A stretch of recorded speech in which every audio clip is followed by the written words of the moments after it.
Hi Gemini, and welcome to your horoscope for September 2024. Thanks for joining me. It's a pleasure to be with you today. I'm going to do this horoscope a little differently. Please watch them in this order: for your rising sign first, then your sun sign, and finally for your moon sign. Please also note that I'm in the UK, so my horoscope's based on the UK time zone. So I want to break the month of September down into 4 weeks, and I want to pay particular attention to what the moon is doing.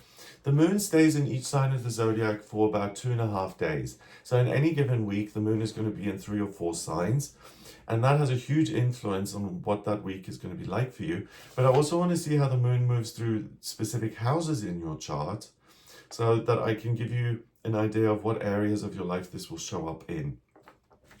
So we go into September, Gemini, with really good news for you specifically, because your ruler, Mercury, has now gone direct on the 28th of August. If you found August a little difficult, either you were self-critical or you had negative thinking floating around, or there were issues with communication and transportation, those will ease off now and you'll have a much easier time of it. In fact, for you, it may be that, wow, in September, I really want to express something publicly. If you're a writer, if you're an artist, if you're someone who produces that kind of content, September is the month for you to do that. But starting with week 1, so Sunday the 1st of September until Sunday the 8th of September. And when I mention beginning of the week, middle of the week, end of the week, I mean Monday, Tuesday is the beginning, middle is Wednesday, Thursday, Friday, end of the week is Saturday, Sunday. So 1st and 2nd of September, beginning of the week here, we have the moon in Virgo, and that's in your 4th house of family and your roots. And what's also in there at that time is Vesta, which is the hearth, the home, and the midheaven, which is your work. So for you, Gemini, the beginning of the month is an opportunity to discover what makes you feel like home in your life. Is it the people around you, your family? Is it your work? Is it your expertise? Is it your connection to spirit? Is it when you paint? You'll have an insight, an understanding of, this is the one thing in life that makes me feel most soothed and safe, and this is something that I can always rely on. And it doesn't have to be another person, it could be something that you do. So pay attention to that, because it will allow you to see this part of your life for what it is, and you can always tap into it. So by recognizing it, it means that you could put more energy into it. So let's say a type of meditation that you do is what feels like home. By recognizing that, it could mean that you become more consistent with it, you do it more often, and you feel better as a result. What's interesting as well is at the beginning of September, we have Pluto, the planet of transformation and change. It retrogrades back into Capricorn until the 19th of November, and then it goes back into Aquarius, where it's been since January, and it stays there until February 2044. And that's really significant. Please, I made a separate video on that. Please have a look, because it's the beginning of a whole new era. Until 2044, Pluto in Aquarius is about the rebirth of ideas, and it's about humanity coming together. Pluto in Capricorn is a much worse fit, because it's just like I have to work hard just to survive, but the rug keeps being pulled out from under me. And in your case, it retrogrades back into your 8th house of the occult and the hidden and the other, and institutions, governments, companies. And you also have that Virgo energy at the very bottom of your chart in the 4th house. So I think you may question any kind of organizational, institutional community that you belong to. And you may ask, is this still something that makes me feel like home? Do I belong here? Or is this something I should get rid of? That analysis peaks on the 3rd of September when we have a new moon in Virgo. And again, that happens in your 4th house.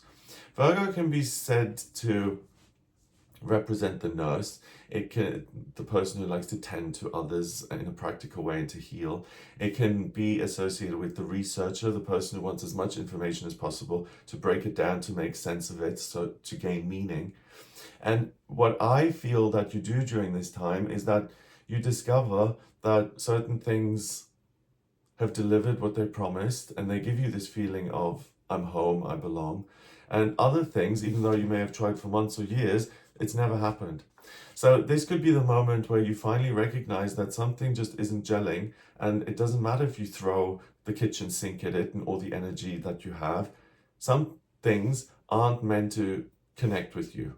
And you'll recognize that. And the feeling I get is at the beginning of this first week, you're able to let go of things which you've wasted a lot of time and energy trying to get to function the way you'd like. On the 4th of September, something really important happens, which is Mars, the planet of ambition and drive, that goes into Cancer and it moves into your second house. And it stays in Cancer in that second house for the rest of the month. And it's interesting in the sense that you may find that if you have any emotions that are uncomfortable, you'll want to alter those artificially. So watch out for overspending, watch out for an unwillingness to see where you're at in a practical sense.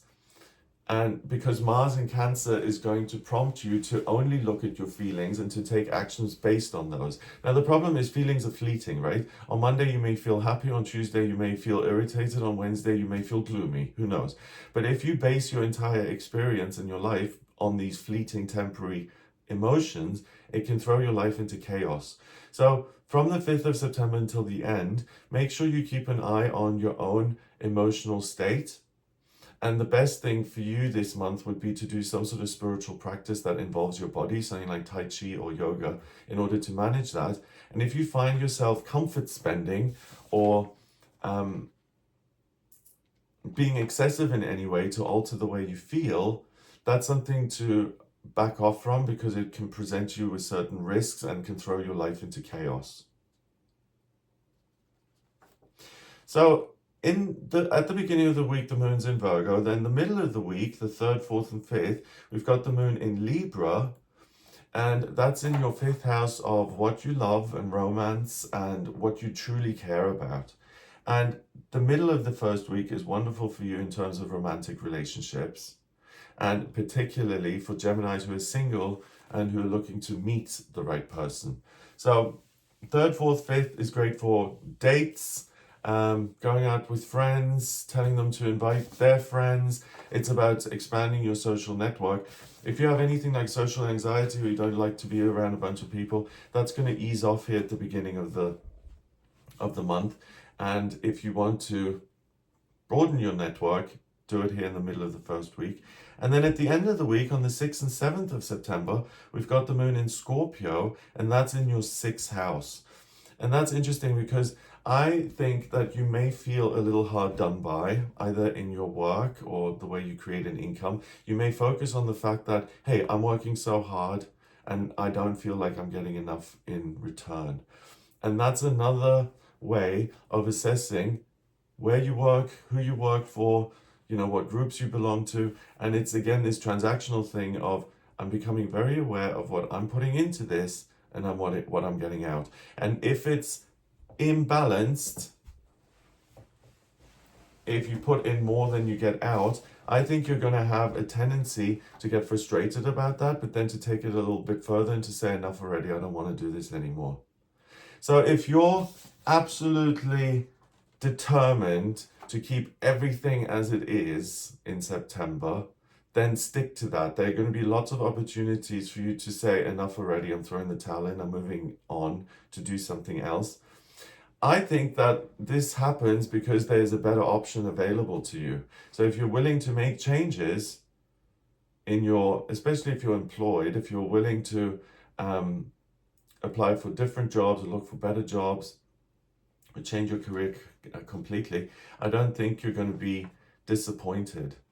So the theme of the first week, really, with the moon moving through the 4th, 5th, and 6th houses is, what do I love? And what makes me feel like I'm home and I belong? And what do I do on a day-to-day basis? And if those aren't right, what can I do to exit certain things and to make these changes? Week 2 starts with, week 2, Monday to Sunday, 9th to 15th of September.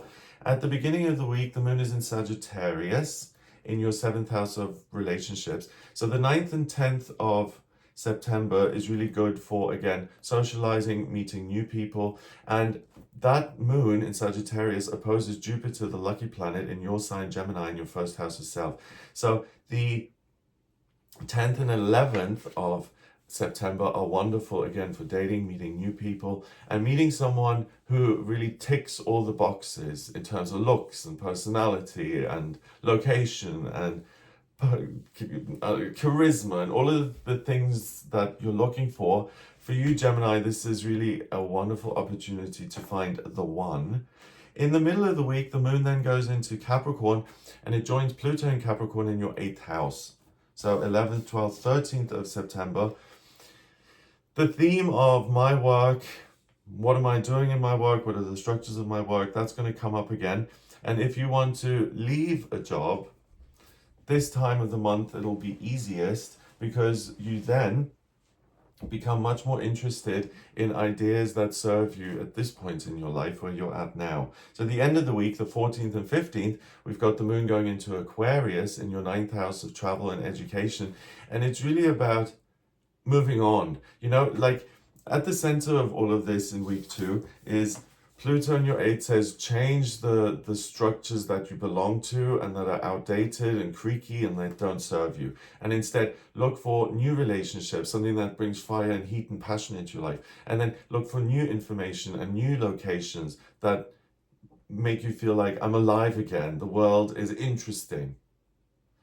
So week 2 particularly is about out with the old, in with the new. On the 9th of September, at the beginning of this second week, we have Mercury entering Virgo, and that joins all the other Virgo energy that you've got in your 4th house of family. So that's really your focus. What is it that makes me feel rooted and grounded in life? And if something just causes me problems or doesn't give me what I need, then I don't need to entertain it. I have the freedom to move on. I think that's really the big theme for these first 2 weeks, that you feel like you have the freedom to move on. On the 11th, we have the moon in its second quarter, and that's at 22 degrees. So really, what do I want to build? I want to move towards relationships that are actually rewarding. I don't want to just like tolerate things in my life that I'm not interested in. Week 3, Monday to Sunday, 16th to 22nd of September.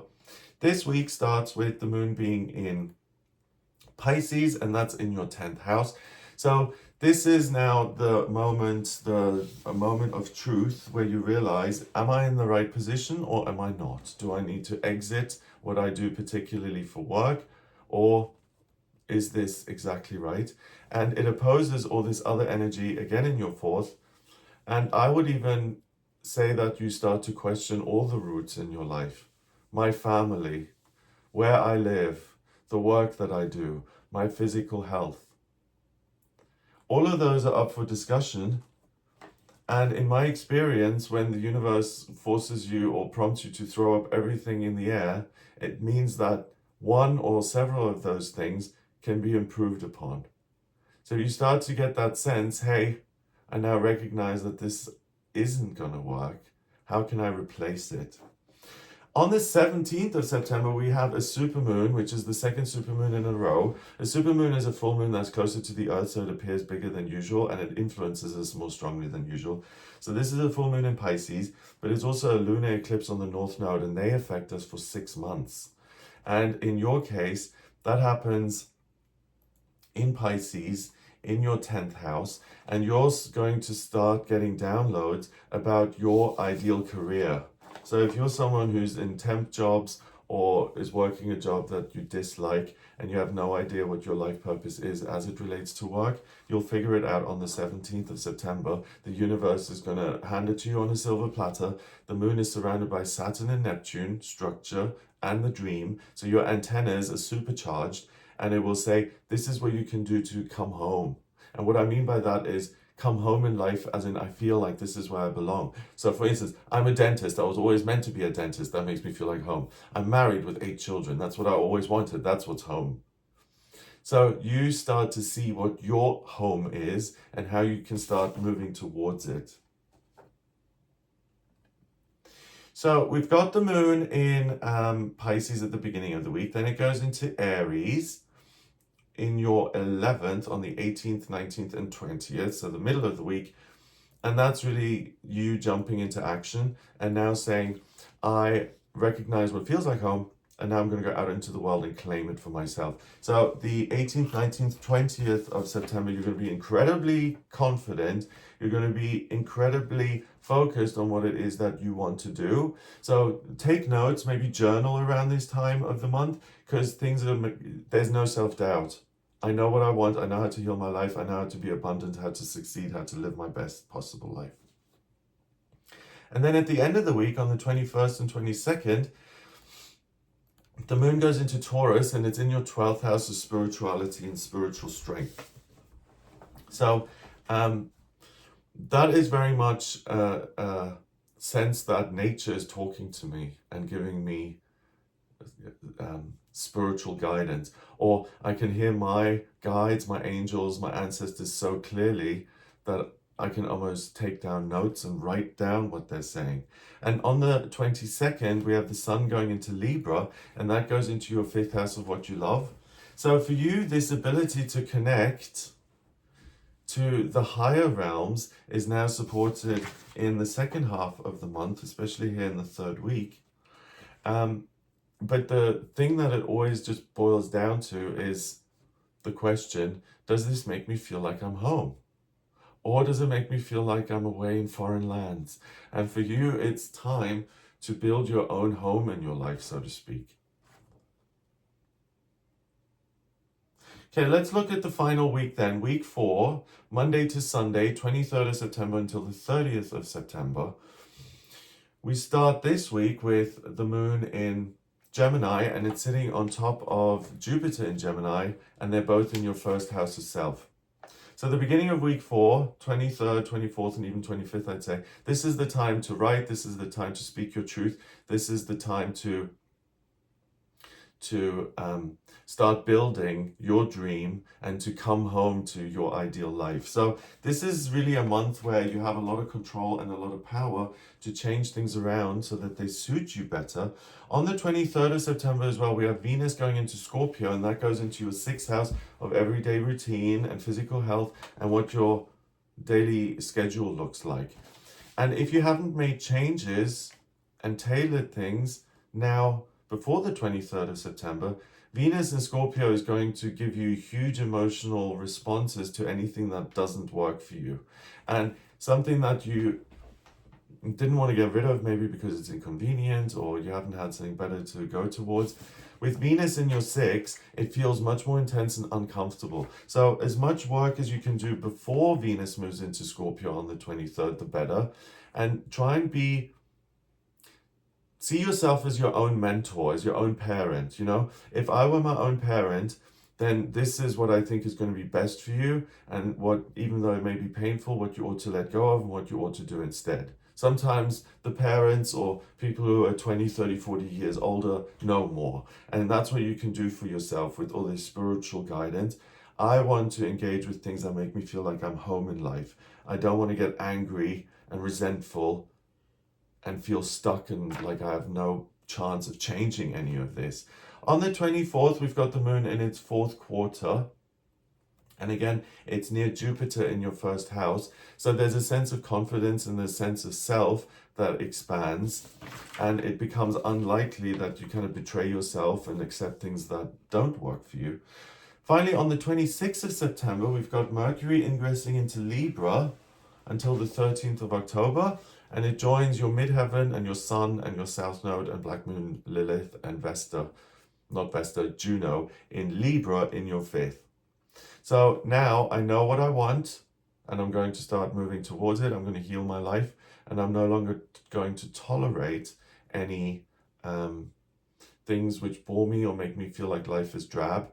I'm confident I can do that. The only thing is that Mars and the moon are in Cancer in your 2nd house at this time. And you may feel that I can't make changes because I'm worried about money, or what about my security?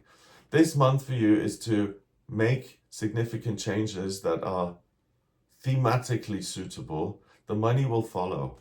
So don't let that stop you. If that's the main kind of block to making a shift, well, what about the income? What about the cash? The universe is guiding you in a direction where you would end up making more money and having a better time while you're there. Okay, so the middle of the week we have the moon in Cancer, 26th and 27th. Then it goes into Leo on the 28th, 29th, and 30th. And that's in your third house of communication. Any kind of presentations that you need to make, anything where you need to convince other people, this is the decision you guys follow. So for instance, if you're a parent and you have a family and you've decided you don't want to work in the school system anymore, as an example, you're now going to move to, I don't know, Africa and work as a engineer. Then the family is going to be hugely influenced by your decision. And the end of the month for you, Gemini, that's the time to present that kind of decision to other people and not to be swayed, not to say, oh, well, you don't want to go? Well, then maybe let's stay. It's this month for you is the ability to understand what it looks like ideally and then to make it happen. And the only thing I would warn you about is, again, don't base all of these decisions mainly on money. The universe is pushing you in a different direction so you can be happier and that you can be prosperous and abundant in your work. So I hope that gives you an idea of what you'll be working with. If you'd like a personal reading with me, please get in touch via my website. It's gregoryscott.com. To draw up your natal chart, I need your place of birth, date of birth, and time of birth. If you don't have the time of birth, then please order a chart rectification with me. That's a process where I manually work out your time of birth. And that's important because the chart changes every 4 minutes. So the more accurate the time, the more accurate the chart. If you like this video, give it a thumbs up, please, and subscribe for more videos. Check out some of my other horoscopes, new moons, full moons. I also do a daily tarot reading on this channel. So if you're interested in any of that, please have a look. Have a wonderful September, and I'll speak to you soon. All the best.